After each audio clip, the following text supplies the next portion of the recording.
Bapak dan Ibu, selanjutnya kita akan masuk ke sesi kedua dengan subtema perubahan iklim, bencana, dan arti penting PSA.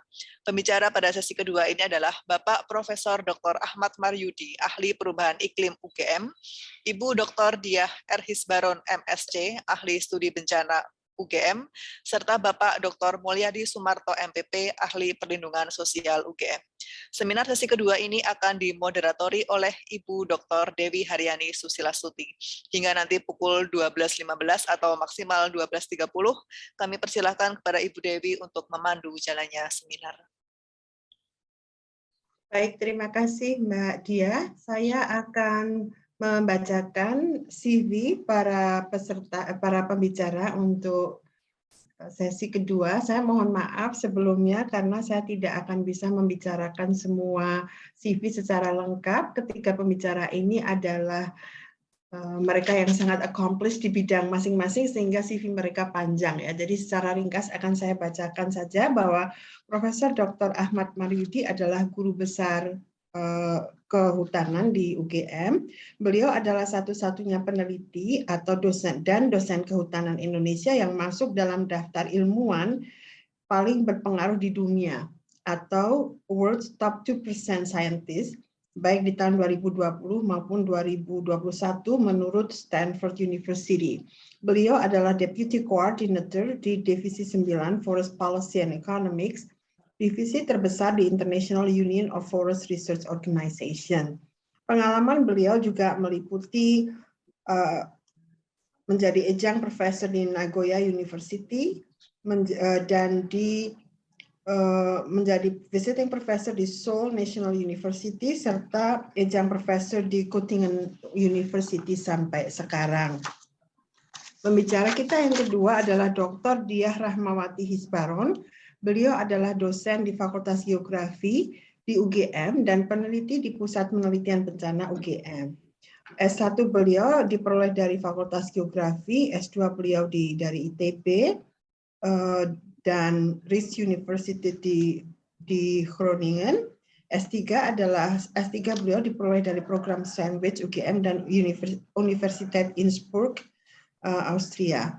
Mitra penelitian beliau meliputi UNESCO, UNEP, UNESCO, dan Prospernet, antara lain.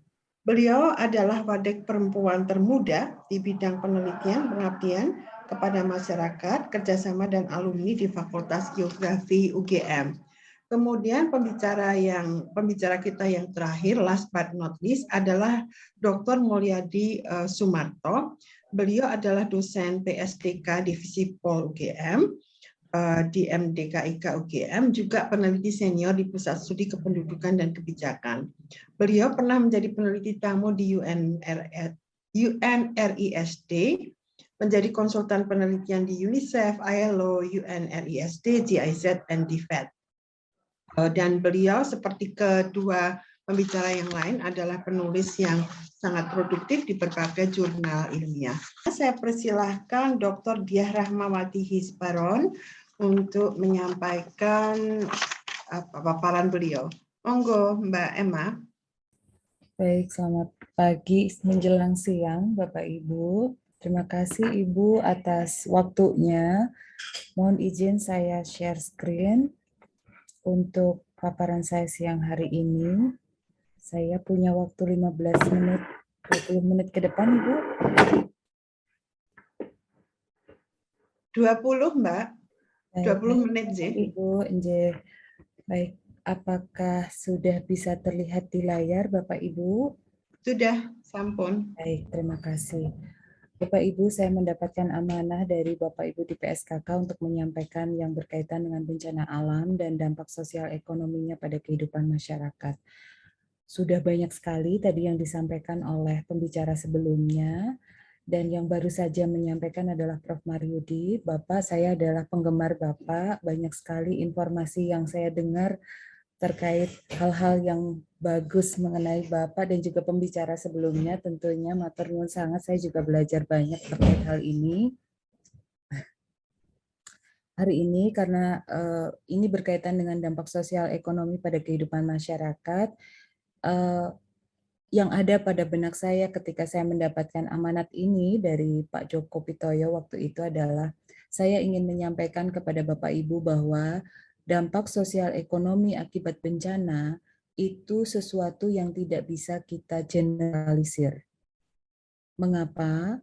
Itu dikarenakan setiap kejadian bencana, kalau menurut cara pandang kami dari ilmu geografi, sepertinya adalah sesuatu yang sifatnya kontekstual dan spasial, bergantung kepada kondisi ruangnya, bergantung kepada komponen entitas ruangnya, yaitu tipe masyarakatnya, kultur budayanya, kemampuan sosialnya, ketersediaan modalnya, kemudian akses politik, serta akses yang sifatnya kolektif, begitu, J. Sehingga kalau boleh saya sampaikan highlight dari apa yang akan beberapa slide di depan adalah dampak sosial ekonomi pada kehidupan masyarakat akibat bencana alam ataupun perubahan iklim itu adalah sesuatu yang sifatnya dalam frame kontekstual bergantung kepada keruangannya.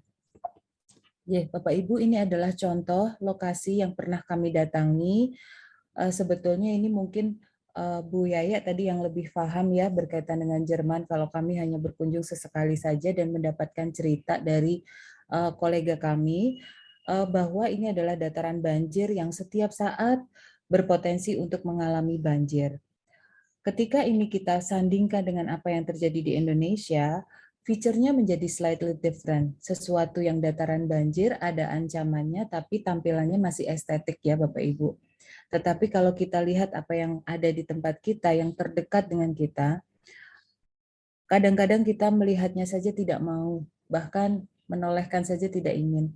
Sehingga kalau yang tadi masih estetik, tapi itu adalah dataran banjir dan sering terpapar banjir, di dekatnya itu ada semacam mercusuar ataupun semacam bangunan di bawah tanah begitu yang ada semacam pumping engine-nya, dan dia diaktifkan oleh pemerintah daerahnya sekitar 1-2 jam ketika banjir masih terjadi, dia diaktifkan dan diupayakan banjir surut dalam beberapa hitungan waktu ke depan. Nah, ketika konteks itu kita bawa ke jenis bencana lain, misalnya rob seperti yang terjadi di Sayung ataupun di Semarang, saya tahu ini tidak kompatibel untuk dibandingkan, tetapi it's just to show bahwa different dampak itu memang real adanya terjadi. Di Sayung atau di Semarang, yang mana dampaknya itu notabene tidak kemudian hilang, tetapi dia sifatnya ada selalu Bapak Ibu. Jadi kalau boleh saya sampaikan, mungkin di awal tadi juga sudah ya, ancaman itu ada yang sifatnya shock dan ada yang sifatnya stres.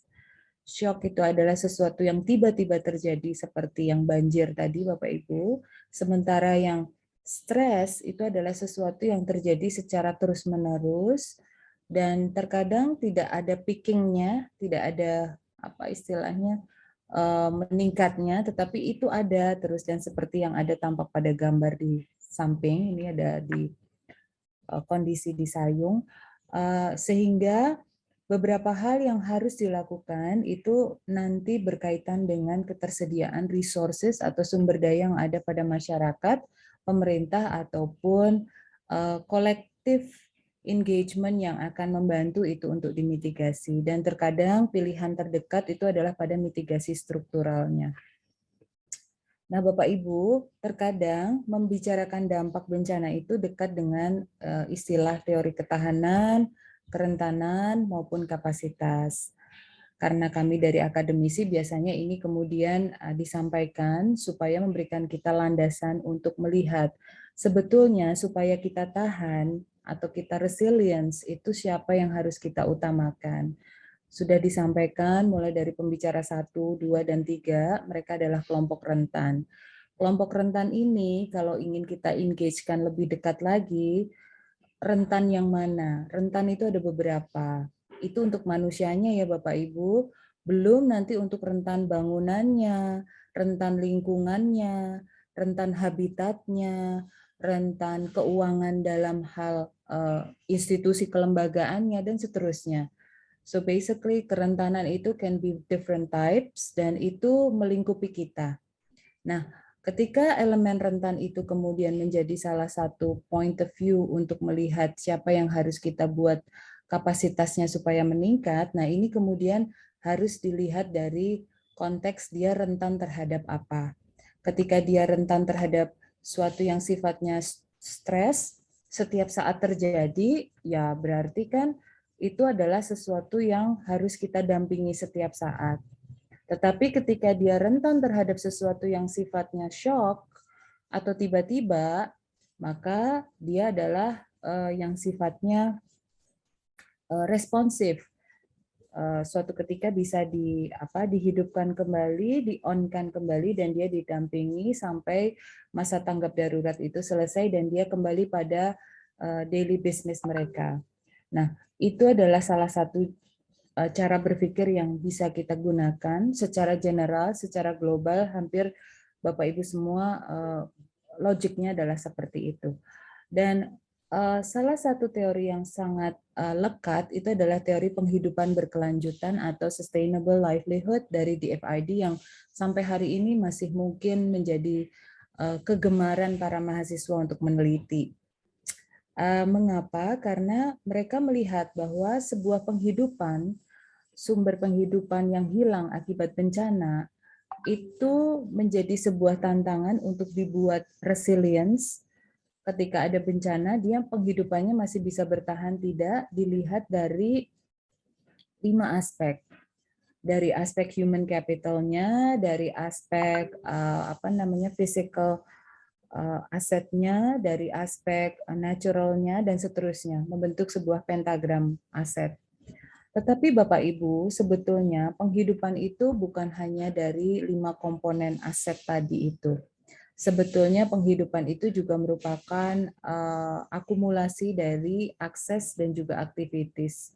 Sehingga akses atau 3A ya kami menyebutnya, akses, aktivitas, dan juga aset ini selalu membentuk sebuah fungsi yang berbeda pada saat sebelum terjadi bencana, ketika terjadi bencana, ataupun setelah terjadi bencana. Nah, bentuknya bisa kita refleksikan secara kuantitatif seperti ini, Bapak Ibu.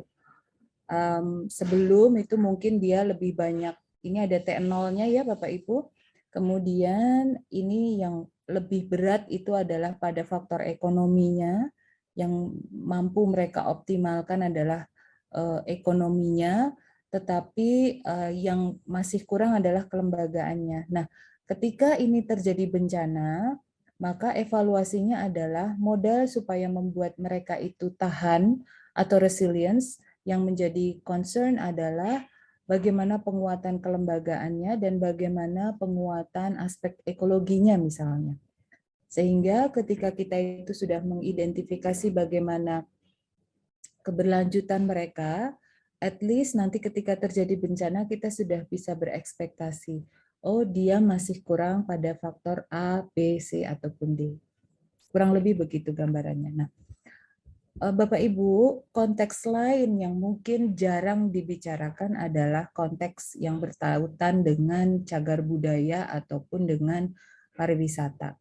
Saya ambilkan contoh begini, kita bicara pendampingan social protection untuk general community begitu ya Bapak Ibu, tetapi terkadang dampak bencana itu tidak hanya terjadi pada general community as it is begitu ya. Terkadang ada konteks yang perlu kita lihat bersama. Misalkan bagaimana assurance kita terhadap elemen at risk atau elemen rentan yang sifatnya tanpa ada bahaya pun itu juga sudah sebuah ancaman.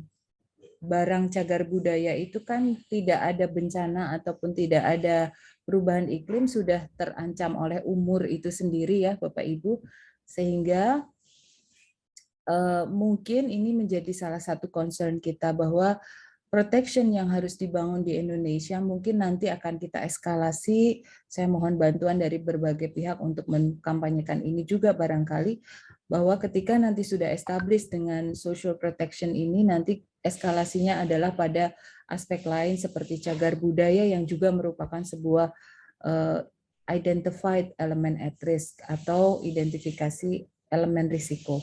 Ini adalah beberapa contoh, Bapak Ibu,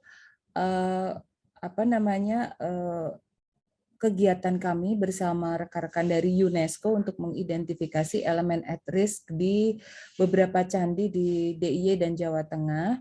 Dan teridentifikasi justru yang paling rentan itu adalah yang paling terkenal, Bapak Ibu, yaitu Prambanan.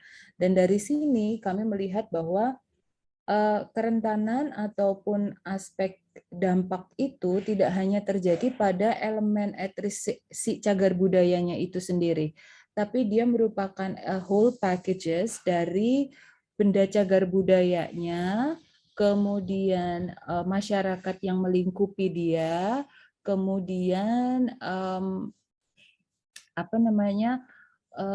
tata kelola yang melingkupi dia, sehingga ini merupakan sebuah kesatuan fungsi yang dampaknya itu kemudian tidak hanya direct satu pada cagar budaya, tapi ketika itu terdampak, masyarakat yang biasanya mempunyai penghidupan di situ menjadi ikut terdampak, kemudian pengelolaan kawasan tersebut yang biasanya mendapat income menjadi juga terdampak, dan seterusnya.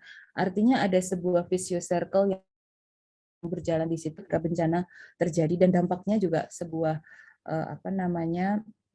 lini yang perlu kita telusuri bersama. Jadi Bapak Ibu, barangkali itu contoh untuk yang cagar budaya. Sekarang saya ingin melihat dari konteks yang sedikit berbeda, yaitu contoh dampak sosial terhadap small medium enterprise atau SME, Bapak Ibu. Jadi kami melakukan identifikasi beberapa waktu lalu, penelitian dengan mahasiswa kami, melihat sebetulnya pasca terjadinya, ini sudah lama sekali, mungkin sebagian Bapak Ibu yang bergabung di agenda ini, adik-adik mahasiswa mungkin ada yang bahkan belum lahir di 2006 mungkin ya, tapi gempa bumi 2006 di Yogyakarta memberikan sebuah the hardest hit begitu, sehingga ketika 10 tahun di 2016, 2019 dan 2021 dilihat kembali kondisi masyarakatnya, mereka masih seperti fresh memory, bagaimana mereka revive dari kondisi keterpurukan yang tadinya punya small medium enterprise, hilang, hancur, tidak ada sisanya sedikit pun ketika gempa bumi terjadi, dan bagaimana mereka berusaha struggle untuk kembali bisa menghidupkan small medium enterprise tersebut. Dan small medium enterprise ini terkoleksi di sebuah wilayah di Kabupaten Bantul yang sangat lekat dengan kegiatan handicraft lokal ya Bapak Ibu, dan kami berusaha melihat bagaimana mereka terkonstruksi kembali setelah terjadinya bencana, yang mana temuan kami mengindikasikan bahwa mereka butuh waktu yang singkat, sangat singkat, tetapi tidak bisa dilakukan secara sendiri, internal, kolektif masyarakat mereka, tetapi karena adanya pionir dari eksternal, ya, ada bantuan dari eksternal yang menghidupkan itu dan kemudian mendampingi itu menjadi sebuah sistem yang saling menguatkan dari masyarakat yang mungkin kita kenal dengan istilah gotong royong, ya. Dan harapannya modal sosial atau modal kapital yang seperti ini menjadi sebuah tagline besarnya Indonesia, karena Indonesia ini punya sebanyak apapun yang bisa kita sebutkan endless list begitu ya, berkaitan dengan modal sosial. Katakanlah sederhana saja Bapak Ibu, dana jimpitan, kemudian dana beras, dana arisan, kas pengajian, kemudian dana sosial di kampung, di RT, RW, RK, itu adalah sebuah kolektif aset yang membantu secara bersama-sama mendampingi masyarakat untuk bisa kembali berada pada kaki mereka sendiri, yang artinya kalau small medium enterprise itu kami melihatnya bukan kepada kepentingan individual sebuah keluarga ya Bapak Ibu, tidak hanya kakak, tapi kami melihatnya small medium enterprise ini adalah sebuah effort yang tidak hanya ingin menghidupi satu keluarga, tapi beberapa keluarga secara bersama-sama, karena selalu melibatkan tetangga, ataupun pekerja, ataupun siapapun yang nanti ketika SMI ini berproses, mereka menjadi terkuatkan secara kolektif. Nah, ini yang membuat kami sangat tertarik dengan cara pandang yang seperti itu. Teori yang sebelumnya masih kami terapkan, Bapak Ibu, untuk melihat bagaimana sebetulnya kondisi masyarakat pasca gempa bumi, dan ditemukan bahwa yang setelah terjadi bencana itu justru modal sosial mereka bertambah kuat seperti ini, Bapak Ibu, yang mana sebelumnya modal mereka itu sangat lemah dalam hal physical asset atau infrastruktur yang membantu mereka untuk melakukan SMI, dan natural asset mereka lokal bahan baku lokal juga tidak optimal. Tetapi pasca terjadinya bencana sekian Mbak lama, Dia, Mbak, masih 5 menit ya. Siap Ibu, nanti insya Allah sudah selesai 5 menit. Kemudian ini menjadi sebuah saya lanjutkan ya Ibu. Jadi ini menjadi sebuah istilahnya pemicu bahwa bencana itu menjadi sebuah window of opportunity untuk kita itu menguatkan modal yang kita miliki, dan itu betul terjadi dan ada evidence-nya di Kabupaten Bantul. Dan kalau kita cermati, di sini ada sebuah kalender yang disiapkan untuk mengidentifikasi strategi mereka pasca terjadinya bencana, dampaknya itu apa. Mereka melakukan strategi survival selama tanggap darurat, kemudian di 2008 selama 2 tahun, survival ini kemudian menjadi semacam new mechanism. Nah, survival ini berubah menjadi sebuah upaya konsolidasi dan akumulasi yang saling terkuatkan sampai hari ini. Itu yang terjadi di sana. Nah, Bapak Ibu, konteks ini kemudian ketika kita kembalikan lagi ke tataran manajemen bencana, kita itu harus melihat dampak bencana itu dari besaran, intensitas, dan frekuensi ancaman. Masyarakat yang sudah paham bahwa lokasinya rawan bencana, paling tidak mereka akan aware dengan jenis dampak yang akan mereka alami dan pilihan jenis mitigasi ataupun adaptasi yang akan mereka jalani. Kalau yang di kasusnya Kuln tadi itu ya Bapak Ibu, di sini di setiap ruang terbuka hijau sudah disiapkan semacam pintu air yang ketika debit naik dan dataran banjirnya meluap, pintu ini otomatis terbuka dan menutup jalannya air ke semua pusat kota, dan itu sudah diupayakan oleh pemerintahnya. Nah, sementara di kita kan belum seperti itu Bapak Ibu. Gampangannya adalah ketika perubahan iklim terjadi, tadi Pak Maryudi juga sudah menyampaikan, dari mana kita tahu itu perubahan iklim? Ada yang simply saying itu banjir, ada yang simply saying itu kekeringan, cuaca ekstrim, tapi paradoks pemahaman bahwa semakin kita tidak tahu ancaman yang kita miliki, kita semakin tidak bisa memahami jenis pilihan mitigasi dan adaptasi yang akan kita terapkan. Ini contoh kembali saya ajak Bapak Ibu ke Sayung. Ini adalah sebuah bangunan yang dibuat oleh JICA, tetapi bawahnya bolong Bapak Ibu, tidak ada tanahnya karena mengalami penurunan muka tanah, sehingga sejak awal pembangunannya dia sudah membuat pancang sebanyak 8, kayak cakar ayamnya itu ada 8, begitu Bapak Ibu, sedalam sekitar 8 sampai 10 meter ke bawah permukaan tanah supaya si bangunan ini tidak turun terus-menerus. Di setiap sisinya dibuat semacam pemantauan seperti ini Bapak Ibu agar diketahui besinya ini turun berapa banyak. Ini pemantauan sejak 2012, besinya sudah turun sampai sekian jauhnya Bapak Ibu. Sehingga intensitas ancaman itu terekam setiap saat dan mereka tahu apa yang harus diupayakan agar mereka punya mekanisme untuk survival. Sementara yang tidak teridentifikasi mekanisme survivalnya, ya mereka harus bertahan di lokasi yang seperti ini. Mengalami penurunan tanah, atapnya kian turun, penghidupan mereka harus berubah-ubah, kondisi lingkungannya kian memburuk, dan itu menjadikan mereka seperti berada pada jebakan lingkungan bencana yang tidak bisa mereka keluar dari situ. Dan ini perubahan yang sifatnya fisik geomorfologinya Bapak Ibu, ini akibat Gunung Api Kelut, ini mengalami perubahan bentuk alur sungai seperti ini, dan ini dilihat dari kondisi sungainya juga mengalami perubahan bentuk seperti ini, dan ini berpengaruh kepada distribusi kerentanan masyarakat, di mana notabene dari masyarakat adalah petani. Dan ketika mereka melakukan aktivitas pertanian dengan kondisi irigasi yang berubah akibat morfologi sungai yang berubah, maka otomatis kegiatan pertanian mereka juga mengalami sebuah modifikasi. Barangkali kalau kita harus melihat secara spasial atau keruangan, harus ada prioritas lokasi yang harus kita lokuskan, di mana yang paling rentan itu yang menjadi tantangan dari setiap pengambil keputusan. Karena, mohon maaf Bapak Ibu, ketika kita petakan semuanya rentan, tapi mana yang konsisten muncul rentan rendah, medium, ataupun tinggi, itu biasanya ada konsistensi di sana. Dan pemodelan memudahkan kita untuk melakukan itu, sehingga dari sini terlihat bahwa yang setiap saat muncul dan juga konsisten ada di kerentanan tinggi, yaitu ada di kandangan dan di kecamatan atau kelurahan tersebut yang kemudian difokuskan lokusnya untuk program pendampingan agar masyarakatnya tidak terpuruk pada kondisi yang tidak bisa terbantu.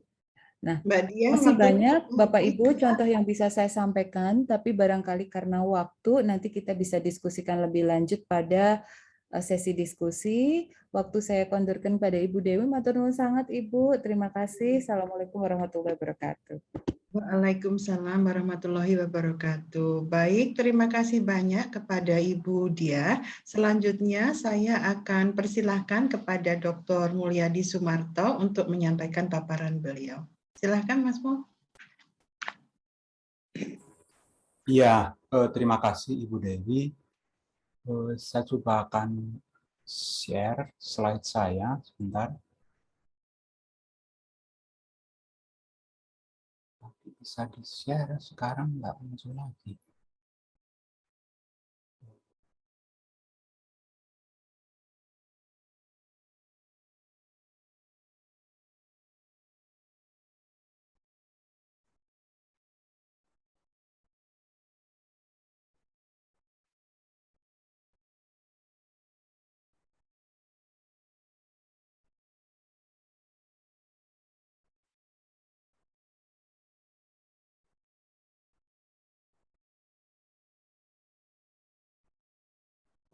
Terima kasih Ibu Dewi atas waktu yang diberikan kepada saya. Di sesi seminar yang kedua, di bagian akhir dari pertemuan ini, saya akan menyampaikan materi mengenai konsep perlindungan sosial adaptif dan bagaimana implementasinya itu, dan kita nanti sedikit banyak akan jalan-jalan di beberapa negara. Tapi sebelumnya perkenankan saya mengucapkan terima kasih kepada Bapak Ibu semua peserta yang mendaftar karena poster dan beberapa tamu undangan yang masih bersedia untuk tetap berada di ruang Zoom ini untuk kita belajar bersama-sama. Jadi saya akan menyampaikan beberapa hal yang saya pahami dari konsep perlindungan sosial adaptif ini, dan keuntungan saya kalau saya berbicara di belakang itu hampir semua tadi yang sebenarnya ingin saya sampaikan sudah disampaikan bagian sebelumnya.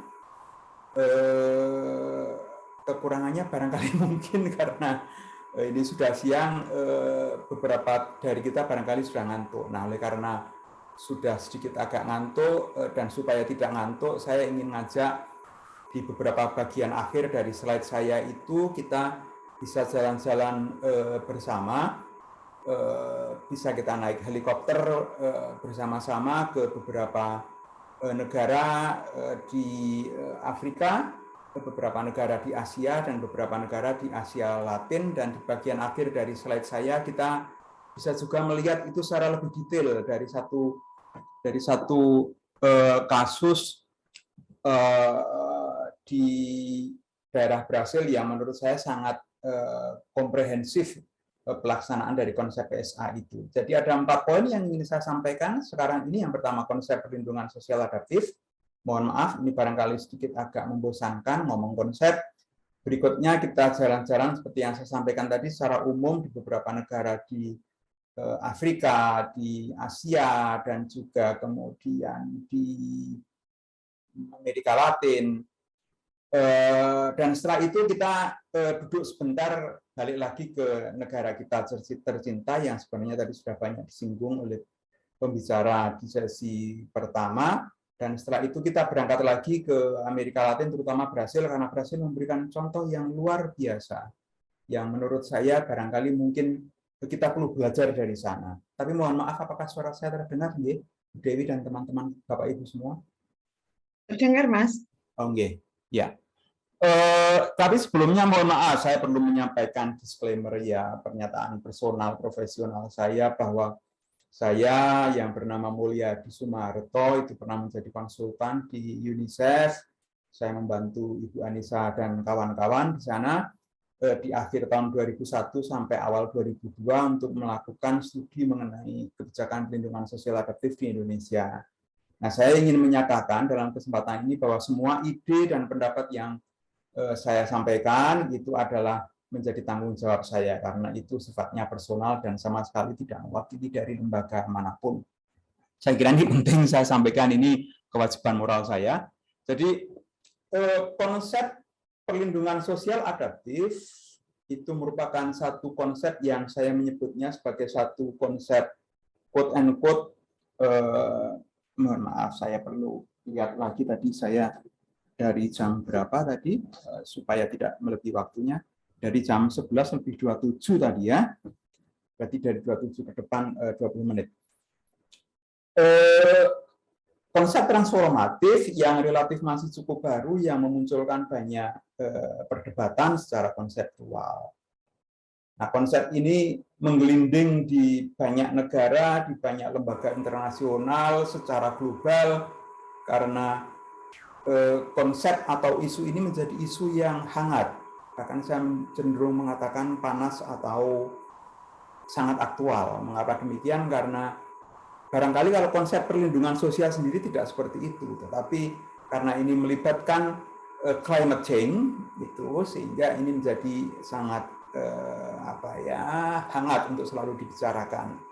Nah, walaupun menggelinding ke sana dan kemari, sebenarnya secara konseptual, kalau para ilmuwan sosial, terutama kebijakan sosial, background saya kebijakan sosial, jadi mohon maaf dengan segala keterbatasan, saya ngomongnya hanya bisa dari perspektif studi kebijakan sosial, itu belum ada kesepakatan istilah apa yang mau dipakai. Itu.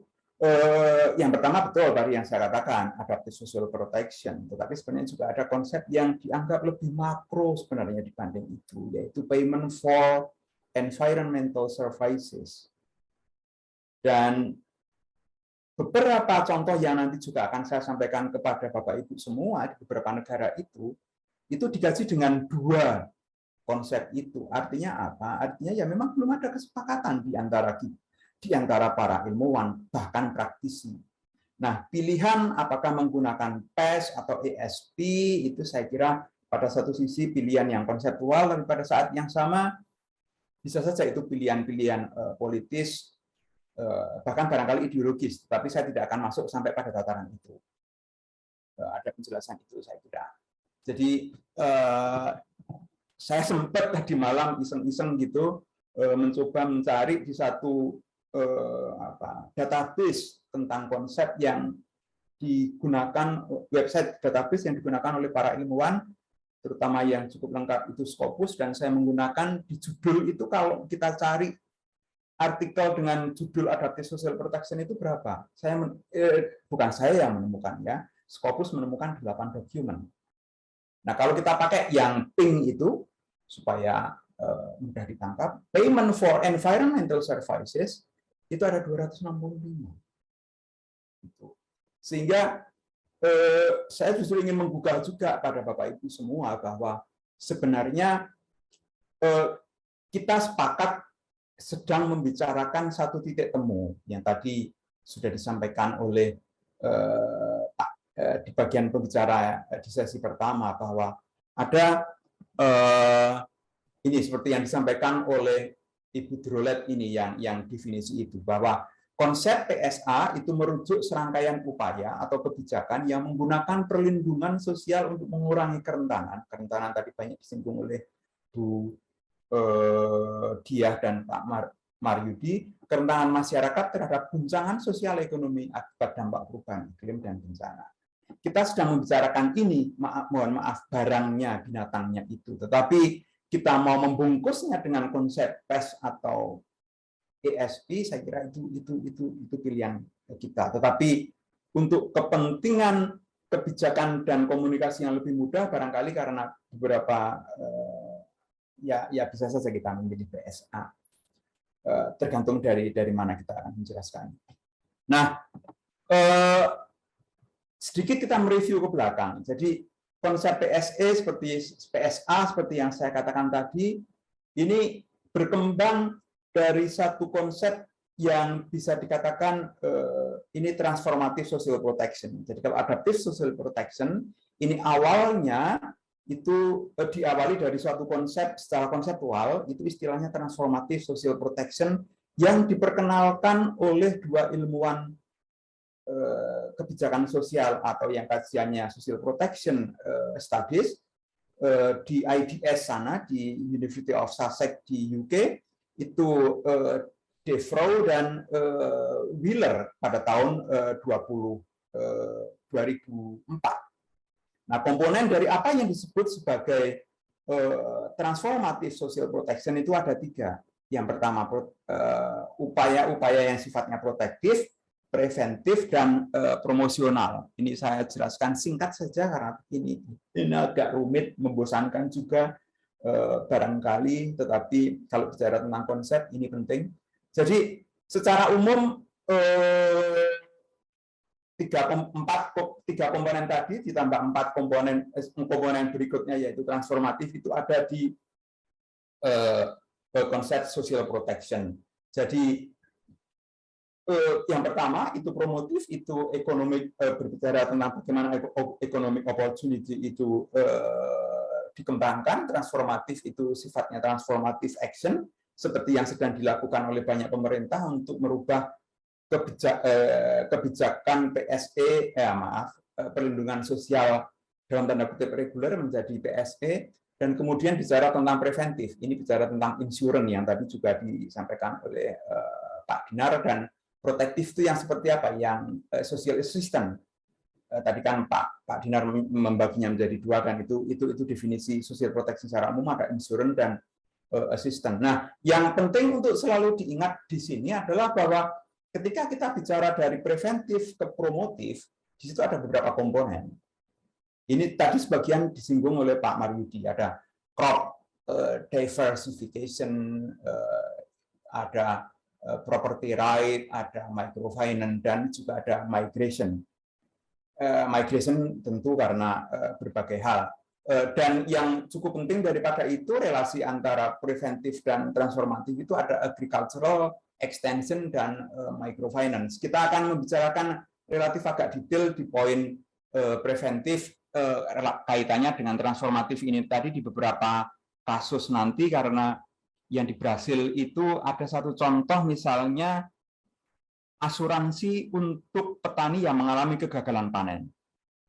Dan ini apa implikasinya kalau kita bicara dari agricultural extension dan microfinance, terutama agricultural extension ini, sebenarnya kalau kita bicara tentang PSE ini, satu negara yang sudah masuk dalam satu upaya untuk mengembangkan kebijakan ini, sebenarnya beberapa kegiatan ekonomi itu mestinya ramah dengan lingkungan, termasuk bagaimana menyediakan berbagai upaya, menyediakan berbagai fasilitas untuk mengembangkan kegiatan ekonomi yang sifatnya hijau.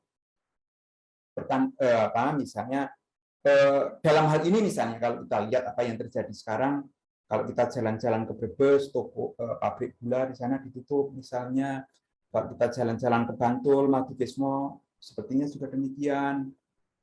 Kalau kita jalan-jalan ke Jawa Timur lewat Klaten, pabrik gula di Klaten juga ditutup. Nah, ini implikasinya apa? Misalnya pada pertanian, tebu dan sebagainya, dan di negara lain saja kalau ada kegagalan panen itu dibantu. Nah, saya hanya men-trigger beberapa poin yang barangkali nanti mungkin bisa didiskusikan. Nah, beberapa poin yang disampaikan oleh Pak Devro dan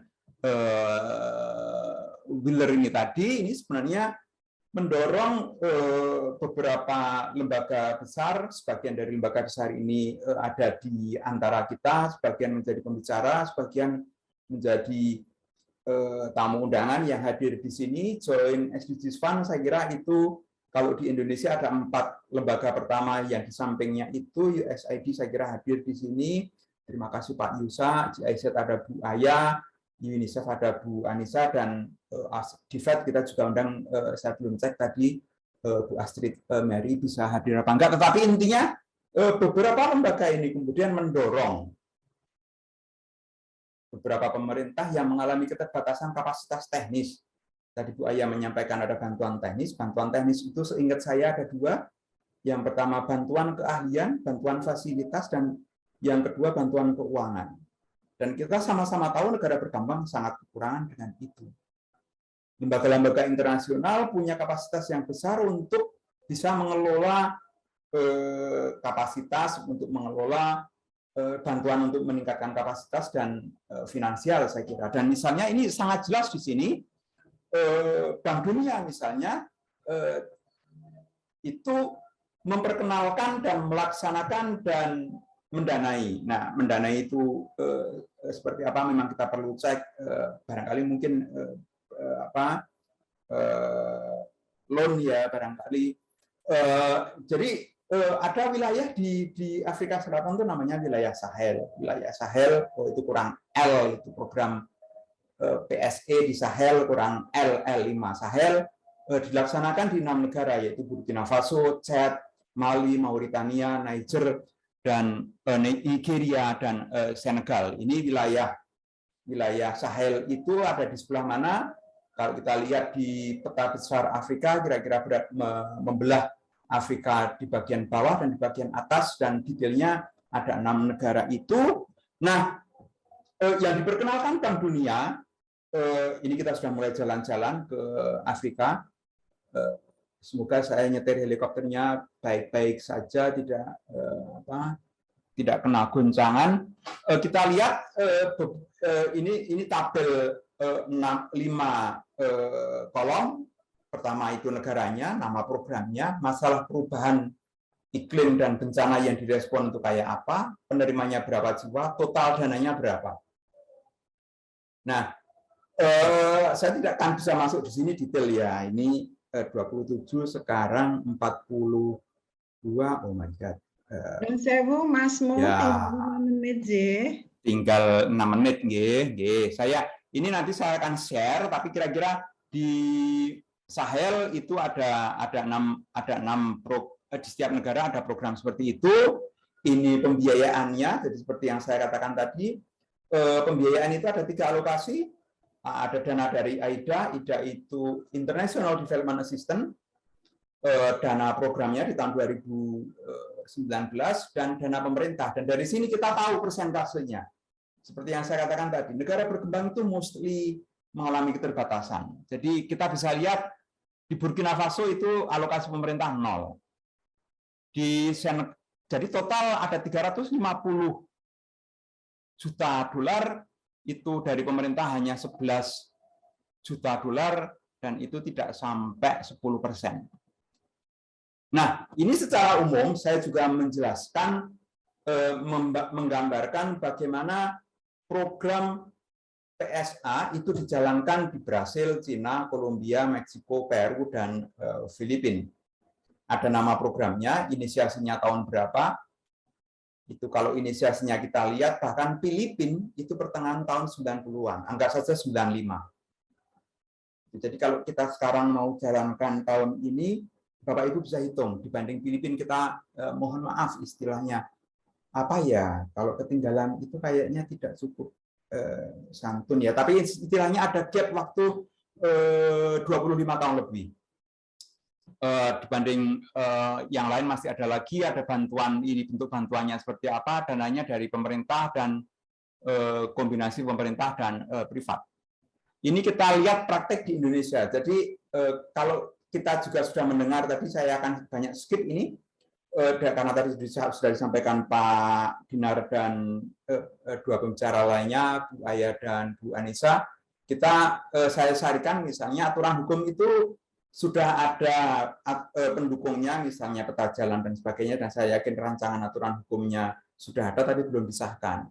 Sehingga dasar pelaksanaan yang ada sekarang itu lebih banyak mengacu pada RPJMN. Mengapa RPJMN? Karena dokumen resmi tingkat nasional yang diacu oleh semua kementerian itu RPJMN. Dan di situ sudah ada pernyataan resmi dari pemerintah bahwa pemerintah akan menjalankan, karena itu dibuat tahun 2020. Dan targetnya itu sudah ada. Paling tidak target itu adalah 30% dari lembaga pemerintah pusat dan pemerintah daerah itu sudah harus mengadopsi sistem perlindungan sosial adaptif. Berikutnya, Renstra Kemensos ini mengapa penting? Karena ini menjadi acuannya, acuan pelaksanaan, maksud saya itu dasar. Itu bagi Kemensos, mengapa Kemensos? Karena lembaga pelaksananya Kemensos. Dan hampir semua program yang dilaksanakan sebagai PSA sekarang itu, yaitu PKH, bantuan pangan non tunai, rehabilitasi sosial tidak layak huni, itu semuanya Kemensos. Sehingga Kemensos perlu juga sebagai pelaksana. Karena program itu sebenarnya sudah dilaksanakan sebagian gitu. Jadi ini sebenarnya posisinya unik. Pada satu sisi sudah ada dinyatakan di dokumen di RPJMN. Pada saat yang sama belum disahkan aturannya. Nah, saya kurang tahu juga ini karena pada praktiknya itu sudah dilaksanakan juga. Jadi 2018, 2019 itu 2 kali ada distribusi PKH di korban bencana alam dan korban bencana sosial karena ada konflik. Dan di 2020 itu pemerintah Indonesia mendefinisikan COVID itu sebagai bencana sosial dan ada distribusi PKH dan Raskin. Dan kalau kita lihat dari ketiganya itu yang itu sudah muncul di ini saya kopikan dari yang saya kuning itu istilahnya adaptif, PKH adaptif. Istilah PKH adaptif itu ada di dokumen pelaksanakan, ya Ibu Dewi mohon waktunya. Saya tinggal 1 menit, J. Ya 1 menit cukup. Ada di panduan pelaksanaan PKH. Ini 2 slide terakhir. Jadi saya ingin mengajak jalan-jalan ke Brasil, khusus ke Brasil sekarang, karena Brasil menurut saya sangat komprehensif. Barangkali mungkin kita bisa melihat seberapa jauh apa yang akan kita rancang kalau misalnya kita bandingkan dengan Brasil. Jadi Brasil itu punya 2 konsep besar PSA, satu untuk korban bencana alam, satu untuk proteksi lingkungan. Yang jenis pertama itu namanya ada Bolsa Estiagem dan Garantia Safira. Yang Bolsa Estiagem itu draft stipend, dan yang tadi saya sebutkan itu agricultural insurance. Dan berikutnya yang untuk memberikan bantuan. Nah, ini salah lagi yang perubahan iklim itu adalah namanya Bolsa Floresta dan Bolsa Verde. Ini slide terakhir. Jadi dari 4 jenis itu saya petakan lagi tahun inisiasinya kapan, tujuan dari setiap program itu apa, besaran dananya seperti apa, dan targetnya siapa saja. Jadi saya bacakan saja tujuannya ya, supaya menyingkat waktu. Bolsa Estiagem misalnya, itu tujuannya meningkatkan kemampuan rumah tangga petani miskin dalam memenuhi kebutuhan hidupnya. Yang berikutnya, menjamin kecukupan penghasilan petani di masa gagal karena kekeringan. Jadi ini yang agricultural insurance tadi, asuransi petani. Nah, yang Bolsa Floresta ini termasuk skema paling besar di seluruh dunia. Ini diperkenalkan oleh pemerintah daerah di Amazon di sana untuk merespon beberapa masalah yang tadi disampaikan oleh Prof. Maryudi. Jadi 2 yang terakhir ini, Bolsa Familia dan Bolsa Verde ini diberikan kepada sekian banyak rumah tangga miskin yang tinggal di daerah konservasi hutan. Tujuannya apa? Yang Bolsa Floresta itu memberikan beberapa bentuk bantuan sosial karena ada 4. untuk mendukung konservasi hutan tropis. Dan yang terakhir, Bosa Verde itu meningkatkan kesadaran dan perilaku rumah tangga miskin di sekitar hutan lindung, hutan konservasi dalam merawat lingkungan hidup. Saya kira itu, mohon maaf kalau jalan-jalannya terlalu lama, muter-muter dari Afrika ke Asia dan balik lagi ke Amerika Latin. Waktunya saya kembalikan kepada Ibu Moderator, Ibu Dewi. Matur nuwun. Baik, terima kasih banyak Pak Mo dan pembicara yang lain. Saya tidak seperti Pak Kamdi tadi, saya tidak akan menyimpulkan 3 paparan yang sudah disampaikan oleh para pembicara dengan berbagai pengalaman tadi yang sangat beragam dan hebat gitu. Tapi tadi ada satu hal yang saya ingin sampaikan, ada beberapa hal yang ingin saya sampaikan. Yang pertama tadi, dalam kaitannya dengan paparan Prof. Maryudi, di tingkat kognitif saya kira kita tahu bahwa hutan itu memberikan kontribusi dalam kaitannya dengan dalam kaitannya dengan emisi, hanya saja kita tidak tahu kontribusinya seperti apa. Dan tadi juga Ibu dia mengatakan bahwa kita tuh harus tahu tentang dampak perubahan iklim dan bencana, karena kalau kita tidak tahu dampak perubahan iklim dan bencana, kita tidak akan bisa menentukan mitigasi seperti apa yang harusnya dilakukan, baik oleh masyarakat lokal ataupun oleh pemerintah. Kemudian lebih jauh lagi, Ibu Dia menyampaikan bahwa ada berbagai macam kerentanan karena sasaran dari perlindungan sosial adaptif itu adalah masyarakat rentan, tapi ada beberapa kerentanan atau vulnerability ya yang meliputi physical, social, dan economic vulnerabilities. Kemudian Pak Mo tadi menyampaikan paparan yang sifatnya akademis dan teoritis tentang PSA tadi dengan berbagai macam contoh dari negara-negara di Afrika dan di Brazil. Nah, yang saya ingin tanyakan sambil menunggu pertanyaan dari hadirin, dari partisipan untuk Bapak-Bapak dan Ibu pembicara adalah bagaimana caranya kita menarik benang merah dari apa yang kita ketahui secara teoritis dengan apa yang kita ketahui di lapangan. Tadi kalau tidak salah sudah ada pertanyaan ya sebelum di sesi yang tadi ya, bagaimana kita mengaplikasikan apa yang kita tahu ya, konsep-konsep yang kita tahu dan pengalaman-pengalaman di lapangan untuk membangun kebijakan yang lebih bagus. Monggo silahkan, saya persilahkan Pak Ahmad Maryudi dulu, Prof. Maryudi dulu, kemudian Dr. Diah, dan yang terakhir Dr. Mulyadi. Silahkan Prof. Yudi. Baik, terima kasih Bu Dewi. Ini pertanyaan yang sangat berat begitu. Cuma saya ingin kembali lagi pada apa yang saya paparkan tadi terkait dengan studi kami.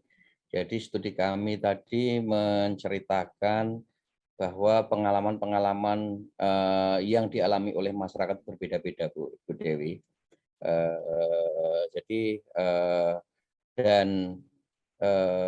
Itu juga harusnya menjadi perhatian kita bersama bahwa nanti strategi-strategi kelola sosialnya begitu ya, istilah kami sederhana, kelola sosial itu juga sangat tentunya berbeda-beda. Yang kedua juga terkait tadi juga terlepas dari pengalaman-pengalaman masyarakat dampak-dampak negatif terkait dengan climate change dan lain sebagainya, mereka juga relatif kurang aware begitu ya, dan ini menjadi satu tantangan tadi sudah disampaikan oleh Ibu Diah juga bahwa bagaimana kita bisa meluncurkan satu strategi kebijakan yang pas kalau kita tidak tahu juga dengan pengalaman-pengalaman yang berbeda tadi. Mungkin ini tidak menjawab tadi ya dengan bagaimana mentranslasi teori dengan praktek di lapangan. Oke, Baik, terima kasih Prof. Yudi. Saya persilahkan Dr. Dia untuk memberikan tanggapannya. Terima kasih Ibu. Kalau saya kembalikan ke tema seminar yaitu sinergi kebijakan, artinya setiap pimpinan daerah atau kondisi wilayah kabupaten kota atau provinsi di Indonesia yang sangat besar itu barangkali membutuhkan pendekatan yang sifatnya lebih localized begitu ya. Dalam hal ini guideline untuk perlindungan sosial itu sudah diberikan oleh negara dalam sebuah general ideas yang sudah ada panduannya begitu, tetapi untuk lebih sifatnya lebih diterapkan secara implementatif, saya kira kebutuhannya itu berbeda-beda antara satu daerah dengan daerah yang lain, bergantung kepada tipe ancaman bencananya, intensitas bencananya, kondisi masyarakatnya, dan juga kemampuan daerah dalam mengakomodir pada saat tanggap darurat ataupun setelahnya. Sehingga guideline dari pemerintah untuk adanya perlindungan sosial, teori yang ada, itu membantu kita untuk lebih melihat evidence base-nya di lapangan seperti apa, dan kabupaten kota bisa menyesuaikan dengan itu. Barangkali itu, Ibu. Matur nuwun. Baik, terima kasih Dr. Dia. Selanjutnya saya persilahkan Dr. Mulyadi Sumarto untuk memberikan tanggapan beliau. Terima kasih Bu Dewi yang baik hati. Singkat saya sampaikan. Kalau tadi pertanyaannya itu bagaimana melihat apakah dari tataran teori sampai pada implementasi itu masih nyambung satu dengan yang lain, saya kira jawaban umumnya adalah bahwa di tataran implementasi biasanya teori-teori itu diterjemahkan di level desain kebijakan. Sampai pada tataran desain kebijakan, saya kira problem distorsi dari teori ke ranah operasional itu tidak terlalu besar. Itu dari pengamatan saya. Misalnya contohnya program BLT atau Raskin atau Rastra atau BPNT. Jadi teorinya kan untuk orang miskin diberikan bantuan sosial selektif. Karena selektif maka kemudian diberikan pada hanya orang miskin yang mendistribusikan pemerintah. Nah, tapi di tataran operasional dari desain sampai implementasi itu karena implementasi itu banyak program bertemu dengan program yang lain, bertemu dengan institusi lokal dan bertemu dengan kebijakan yang lain. Kadang-kadang pertemuan-pertemuan yang tidak diharapkan itu bisa mendistorsikan desain itu. Contoh realnya seperti apa? BPNT kok saya tidak yakin ya hanya untuk orang miskin. Itu. BLT kok saya tidak yakin ya itu untuk orang miskin. PKH juga demikian. Mengapa? Ada distorsi di situ dari desain sampai di level operasional di bawah. Sehingga ini tugas para analis kebijakan, tugas juga para pemberi dana untuk meyakinkan bahwa apa yang dilihat di level teoritis, di level desain, di level operasional itu jalan sepenuhnya, dan itu something very difficult menurut saya untuk bisa dijalankan. Saya kembalikan waktunya Ibu Dewi. Baik, Pak Mulyadi, terima kasih. Ini ada pertanyaan dari Pak Barkah, Teuku Barkah dari Basarnas, ya, mahasiswa kita juga di sini, kepada Pak Mulyadi. Dalam konteks bencana alam yang terjadi di suatu daerah,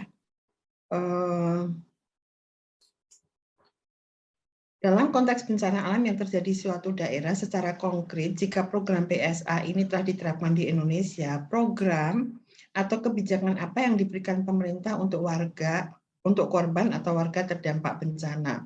Selain itu, jika telah diterapkan di Indonesia, siapa lembaga pemerintah yang akan bertanggung jawab menjalankan PSA? Demikian Pak Mulyadi, pertanyaan untuk Bapak.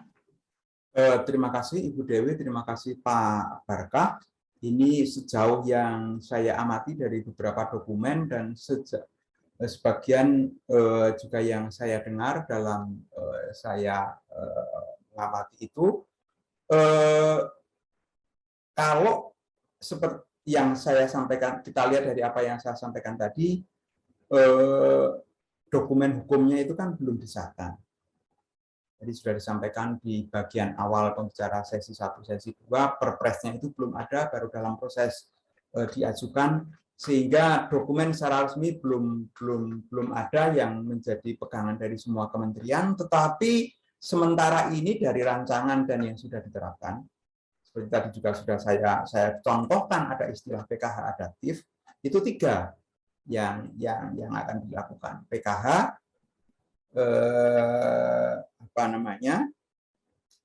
BPNT, dan yang satu lagi itu rehabilitasi sosial rumah tidak layak huni. Nah, saya kira jawaban itu jawaban yang relatif to the point, tetapi kalau Pak Barkah bertanya pada isu sosial yang lebih sulit untuk dijawab sebenarnya, bahkan sampai sekarang pun saya belum bisa menjawab, mungkin beberapa teman yang lain juga kesulitan menjawab. Nah, dalam keadaan darurat itu kan korban bencana, korban perubahan iklim itu kan bisa jadi berubah status sosial ekonominya dari status sosial kelas menengah ke atas sedikit, bisa jadi turun sampai ke bawah dan dia sangat memerlukan bantuan. Nah, permasalahannya adalah bahwa syarat untuk menerima PSA itu masih sama dengan syarat, ini sepemahaman saya ya, mungkin nanti kalau keliru bisa dibenarkan Pak Dinar. Syarat untuk menerima PSA itu sama dengan syarat untuk menerima perlindungan sosial for the poor, seperti yang saya katakan tadi, BLT, PKH, Raskin, itu harus masuk dalam daftar DTKS. DTKS itu daftar data terpadu kesejahteraan sosial. Padahal untuk masuk ke situ perlu waktu beberapa bulan untuk menilai kondisi sosial ekonomi. Nah, itu yang sampai sekarang masih menjadi PR besar, padahal dana dari pemerintah juga ya kalau saya melihat tidak ya terbatas juga. Ini pertanyaan besar juga, apakah kalau PSA itu masuk menjadi dana PSA itu masuk menjadi dana BPNT yang saya pun sampai sekarang juga belum bisa menjawab, dan PKH itu dana dari program itu ditambah, karena itu artinya penerima bertambah. Saya kira saya malah banyak ngomong lagi ya, nambah-nambah pertanyaan. Tapi kira-kira itu yang bisa saya sampaikan. Baik, terima kasih Pak Mul. Ini ada satu pertanyaan lagi dari Bapak Samaun. Beliau adalah mahasiswa doktor di Kepemimpinan dan Inovasi Kebijakan UGM. Bagaimana rumusan perlindungan sosial yang terjadi di wilayah pertambangan atau masyarakat lingkar tambang? Karena berdasarkan data BPS Maluku Utara, data BPS Maluku Utara 2021, 2 kabupaten di Maluku Utara yang wilayahnya banyak eksplorasi tambang, yaitu Halmahera Tengah dan Halmahera Timur, mengalami peningkatan kemiskinan. Monggo Pak Mul. Oh, ke saya lagi. Ini juga pertanyaan yang tidak mudah untuk dijawab. Perlindungan sosial untuk masyarakat di sekitar tambang atau perlindungan sosial untuk para pekerja tambang. Barangkali mungkin yang dimaksud pekerja tambang yang paling ini kan termasuk bagian dari yang harus dihindari seandainya di situ, karena itu termasuk pekerjaan yang dianggap berbahaya, sehingga UNICEF misalnya selalu mengatakan anak-anak tidak boleh bekerja di situ. Nah, saya kira ini pertanyaan yang cukup baik, tetapi saya kira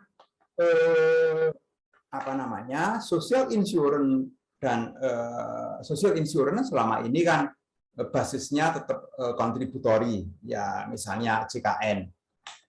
Kalau pertanyaannya itu pada ranah insurance, maka kalau mereka dikategorisasikan miskin dengan status pekerja tambang informal, ya mereka bisa dimasukkan ke dalam apa yang disebut PBI, penerima bantuan iuran, dan itu tidak harus bayar. Jadi kontributori, tetapi kontributorinya yang bayar pemerintah.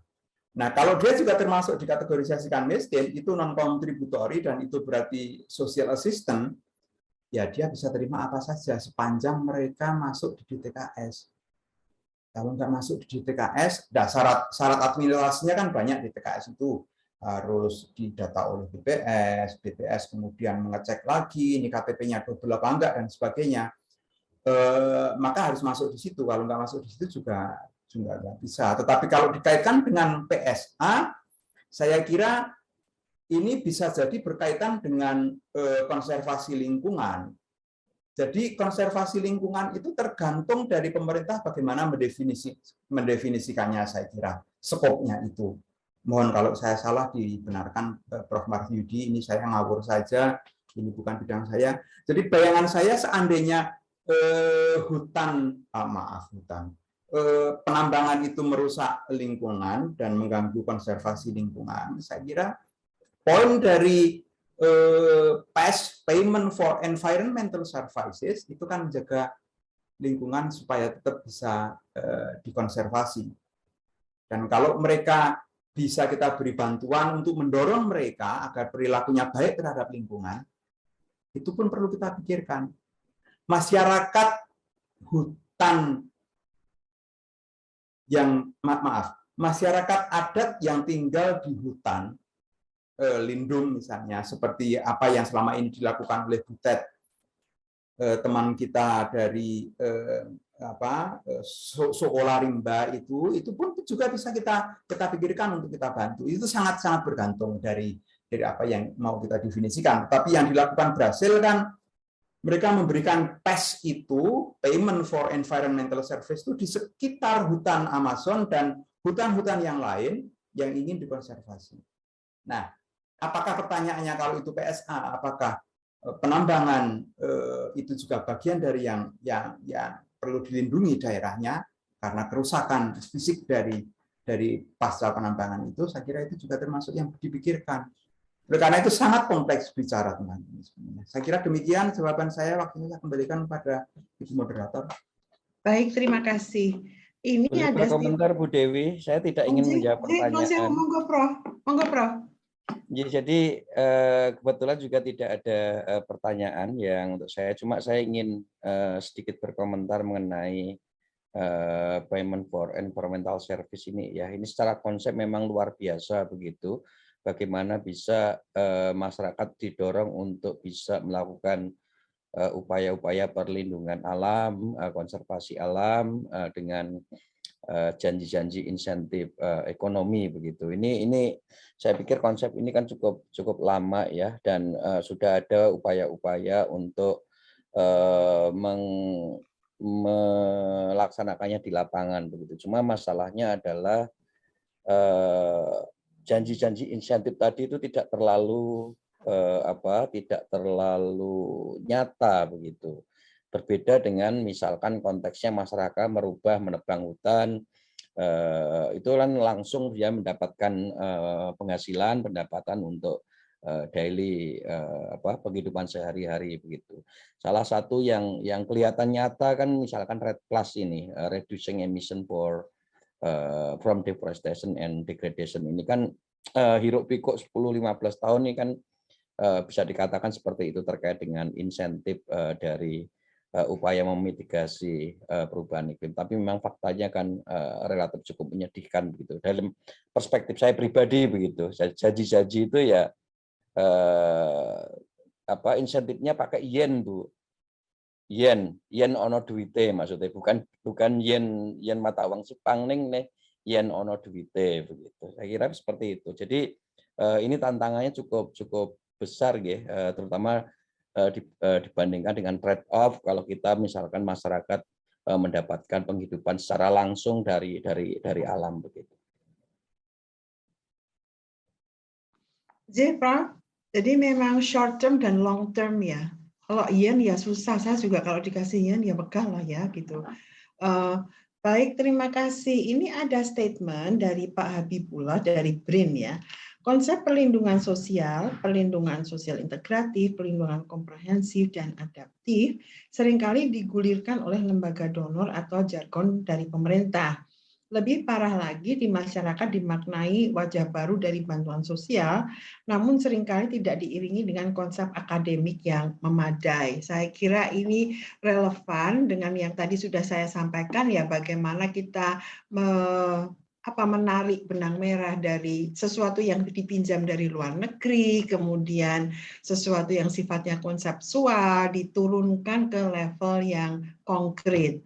Monggo, mungkin saya mulai dari Prof. Yudi, Dr. Diah, dan kemudian Dr. Mulyadi.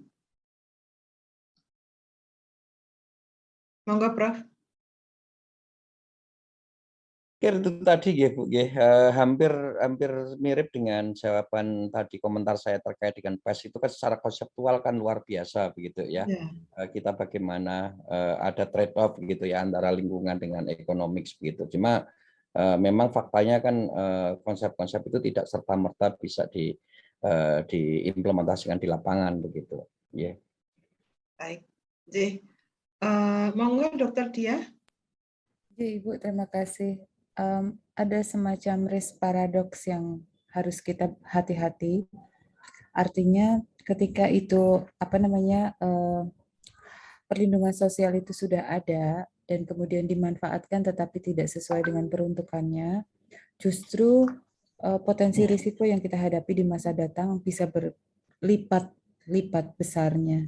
Dan ketika itu tidak tepat sasaran, maka aim kita atau tujuan kita untuk meminimalkan risiko menjadi sebuah utopia saja. Jadi perlindungan sosial ini harapannya bisa dimaknai tidak hanya sekedar sebagai wajah baru bantuan sosial, tetapi juga sesuatu yang tepat sasaran untuk penanggulangan atau pengurangan risiko bencana. Mungkin itu, Ibu. Baik, terima kasih. Mas Mul, ada tambahan atau tidak? Iya, ada Ibu Dewi.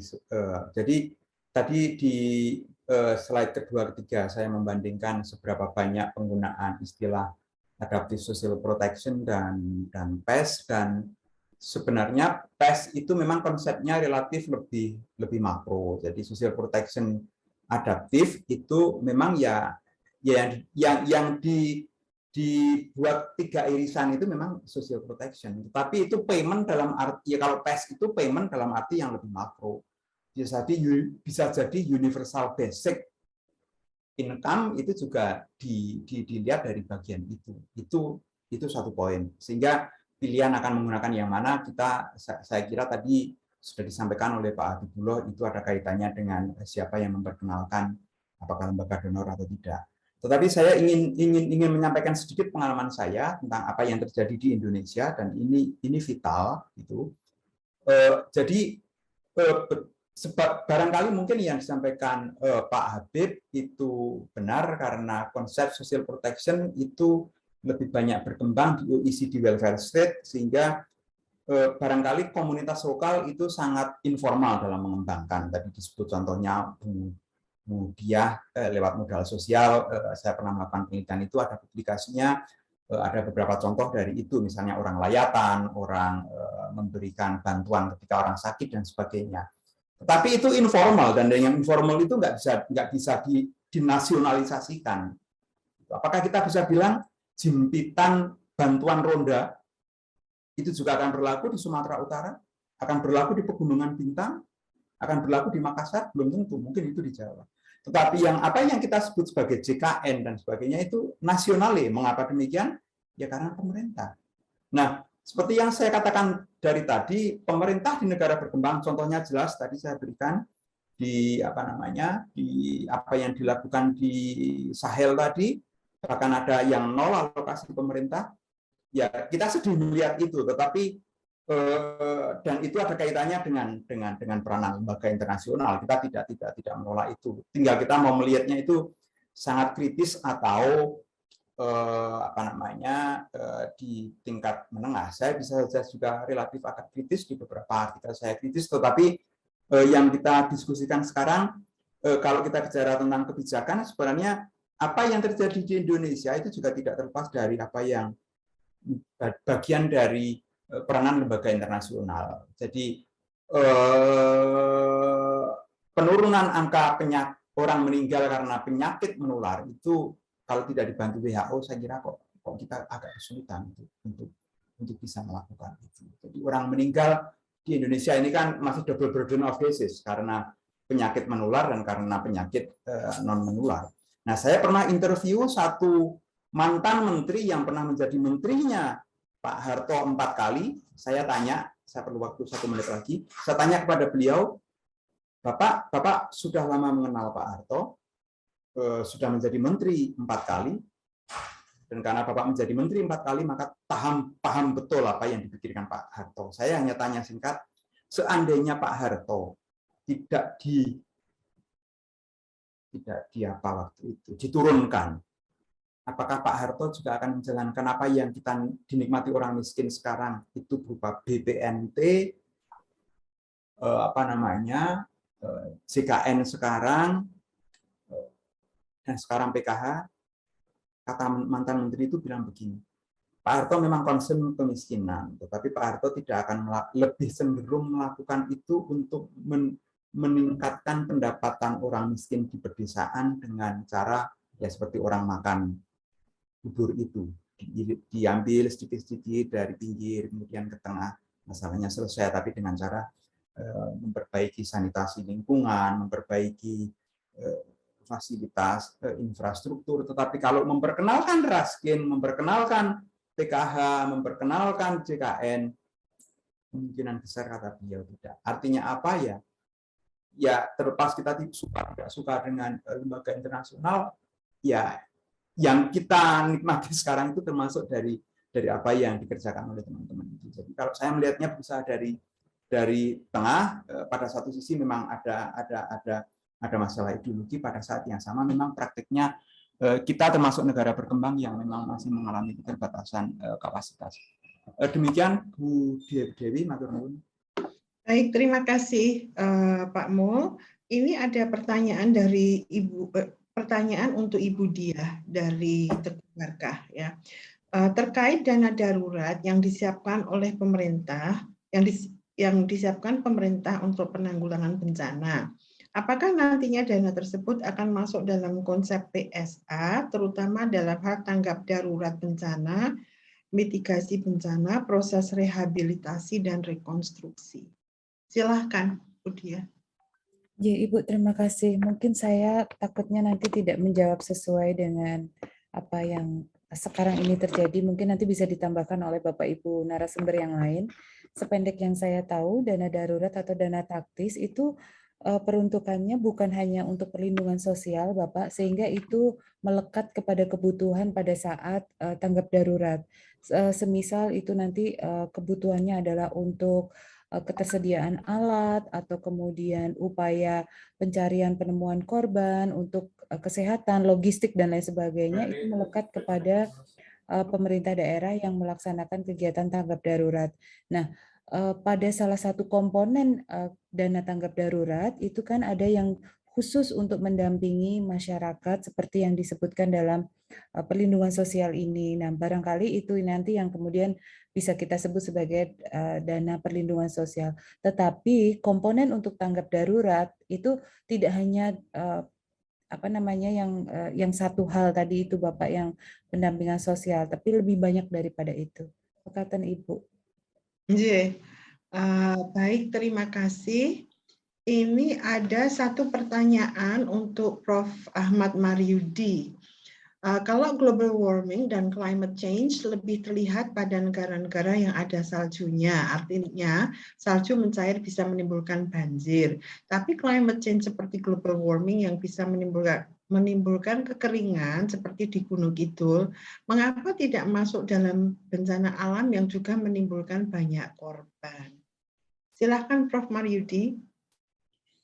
Baik, terima kasih Bu Dewi. Jadi memang ini mirip tadi seperti yang saya sampaikan ya. Jadi kadangkala kita sendiri juga tidak menyadari begitu bahwa fenomena yang kita alami sehari-hari ini sudah merupakan dampak dari perubahan iklim. Jadi kasus-kasus kekeringan dan lain sebagainya itu dari penelitian kami kan kelihatan sekali memang masyarakat juga banyak yang tidak menyadarinya begitu. apalagi apa yang menyebabkannya begitu, termasuk di dalamnya adalah bahwa aktivitas-aktivitas mereka sehari-hari itu juga menyebabkan bencana-bencana yang terjadi yang dialami oleh mereka sendiri. Jadi ini menjadi tantangan kita bersama begitu terkait dengan upaya-upaya raising awareness of the impact of climate change, dan juga bagaimana kita bisa merumuskan strategi-strategi beradaptasinya. Nah, untuk klasifikasi ini apakah ini masuk bencana yang menimbulkan korban, mungkin tidak dalam ranah saya untuk menjawabnya begitu. Saya tidak berani untuk menjawabnya begitu, Bu Dewi. Baik.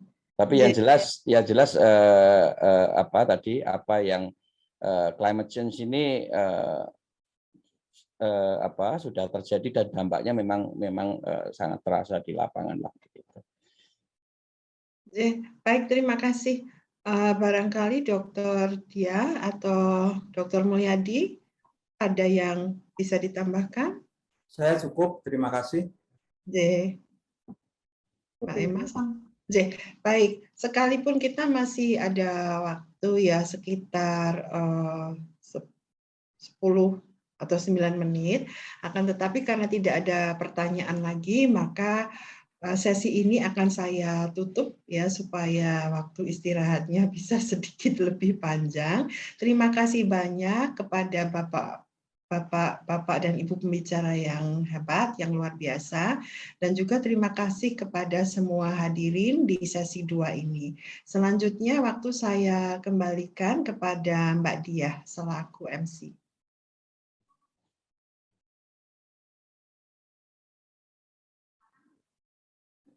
Mbak Diah, masih mute Mbak Diah? Terima kasih kepada Bu Dewi yang telah memandu seminar sesi 2, dan terima kasih pula kepada Bapak dan Ibu pembicara di sesi kedua.